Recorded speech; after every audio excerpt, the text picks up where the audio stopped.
Cadı Kazan'ın herkese merhabalar. Hepiniz hoş geldiniz. Bu akşam şöyle eksik malzeme çalışmaları yaparken neyim eksik neyim değil ona göre siparişlerimi vereceğim diye düşünürken bir yandan elime hemen Udi Hindiler geçti arkadaşlar. Udi Hindi'yi görünce hemen size Udi Hindi ile alakalı bir video çekmek istedim. Şimdi Udi Hindi nedir arkadaşlar? Udi Hindi aslında şu şekilde bir ağaç gövdesi, kökü, dalı yani gördüğünüz gibi şöyle yakından da gösteriyorum. Bu şekilde aslı orijinali bu şekilde bunu toz haline getiriyorlar. Tozunu da daha sonra zeytinyağı ile karıştırıp işte belirli günleri var onların. O günler boyunca güneşte işte her gün birer defa çevirerek Udi Hindi yağını elde ediyorlar. Şimdi bende hepsi mevcut bunun arkadaşlar zaten. Udi Hindi'nin ağacı, şöyle yağı gördüğünüz gibi ve tozu. Bende bunların hepsi mevcut. Şimdi bu akşam sizlere ben çok güzel bir şeyden bahsedeceğim. Udi Hindi tozu balla karıştığı zaman antibiyotik özelliğine sahip oluyor. Bu da boğaz ağrılarına iyi geliyor. Özellikle işte bademcikler, yetişkinler ve çocuklarda Udi Hindi'yi burun damlası olarak kullanabiliyorsunuz. Hepsini söyleyeceğim, hepsini anlatacağım size. Bademcik iltihabında özellikle çok etkili arkadaşlar. Çok güzel bir balgam söktürücü. Mide ağrısına iyi geliyor. İşte ağız kokularına çok iyi geliyor. Çünkü çok hoş bir kokusu var. Hatta şimdi yakıp tütsüsünü de yapacağım size. Onu da göstereceğim. Güzel kokusundan dolayı ağız kokusunu gideriyor. Cildi yeniliyor. Hafif yanıklar ve egzamalarda çok etkili. Cildin üzerindeki bu ölü tabakayı alıyor. Eğer bunun maskesini yaparsın. Maskesi dediğimde zaten şey arkadaşlar. Balın içine tozunu koyacağız ve yüzünüze onu süreceksiniz.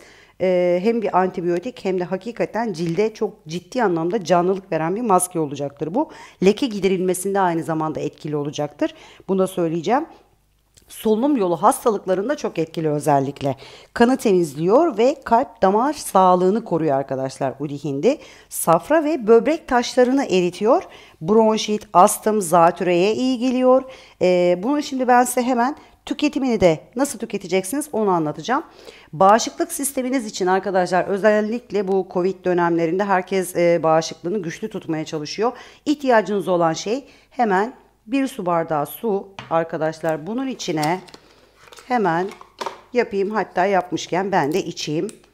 Şöyle 1-2 damla lazım bana arkadaşlar. Hemen şöyle, tıpası da yok ağzında. 1-2 damla, evet koydum. 1-2 damla Udi Hindi yağı damlatıp bunu içeceksiniz arkadaşlar. Bağışıklığınızı korumanız gereken ilaç işte bu. Bunu her gün böyle bu şekilde bir su bardağı içine 1-2 damla Udi Hindi yağı damlatarak içebilirsiniz. Şöyle koyayım, bu arada kahvem geldi.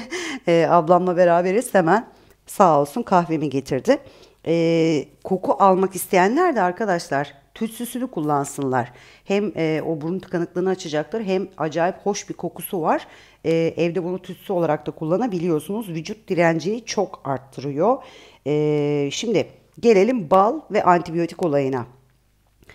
Balı için arkadaşlar tuzunu kullanacağız. Pardon, tozunu kullanacağız. Şimdi yapacağınız işlem şu. Bunu sabah akşam tüketeceksiniz ama ölçüleri farklı. O yüzden bu kısmı tane tane anlatacağım. Herkes aklında tutsun lütfen.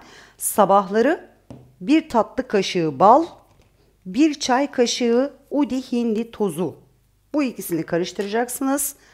Arkadaşlar hemen şöyle balımdan 1 tatlı kaşığı aldım. Bir çay kaşığı rica etsem ben. Udi Hindi tozumdan da hemen arkadaşlar şöyle tozunu da şöyle biraz yakından göstermek istiyorum sizlere. Arkadaşlar bunun tozunu alırken bakın şu şekilde 1 çay kaşığı yeterli. Öncelikle bunu bir göstereyim şöyle yakından da, eğer kamera fluluk yapmazsa. Evet, bunu da buna karıştırıyorum.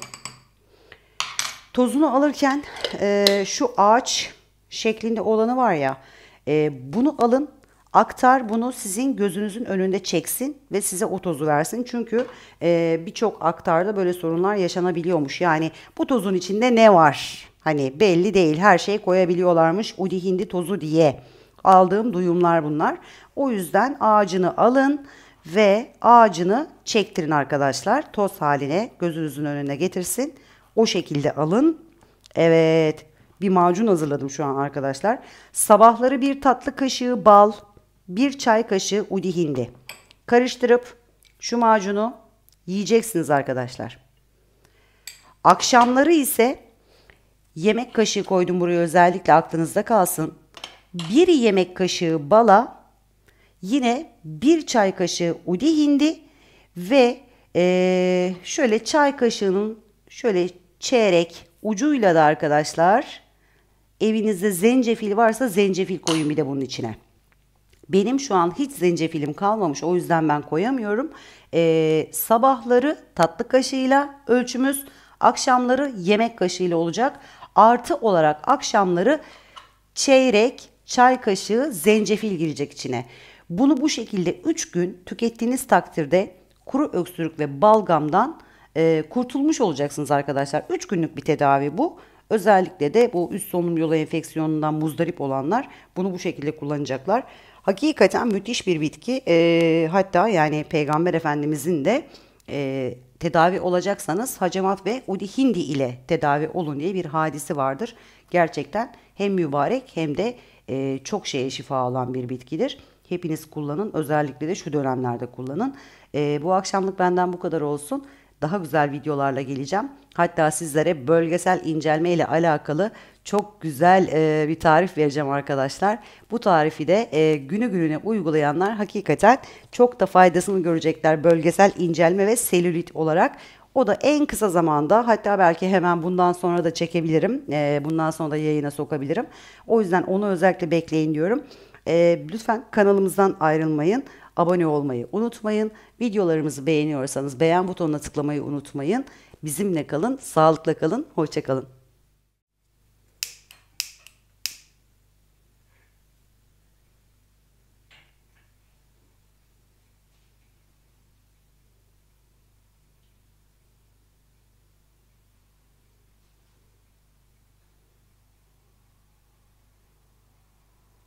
Bu hindinin